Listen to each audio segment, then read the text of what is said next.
Pas shumë vënejsash, këtu fundjavë starton kampionati kombëtar në futsal. Sipas kalendarit, Vllaznia Futsalës në javën e parë do luajë në shtëpi duke pritur në Pallatin e Sporteve Qazim Dervishi ekipin e forcave të armatorsura të futsalës të Tiranës. Skuadra kuqeblu ka kohë që të përgatitet intensivisht për nisjen e kampionatit, ku si kampionat të fuqi ka objektiv të përsëritë suksesin e sezonit të kaluar.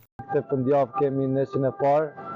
Ekipi është mjaft mirë përgatitur dhe mendoj se ekipi do futet me objektivat e vjeçme, do të jetë edhe këtë vit. Skuadrën e vjeçme ku kemi rutit Boshtin edhe lojtarët kryesor, duke shtuar edhe lojtarë të rinj që mund të ndihmojnë skuadrën e gjatë sezonit.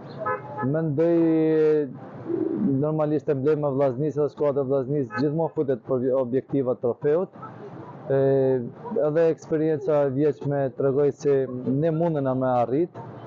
Besoj edhe këtë vit duhet ta realizojmë, duhet ta bëjmë në këtë trofe në Shkodër, sepse cilësia në skuadër nuk mungon të ndretet.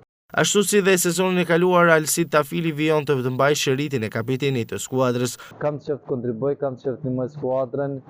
Eksperienca ime tani mjaft dihet dhe do të jetë edhe këtë sezon të kontriboj ashtu siç duhet. Ndërkohë që është besuar dhe detyra e trajnerit të Vllaznisë Futsal.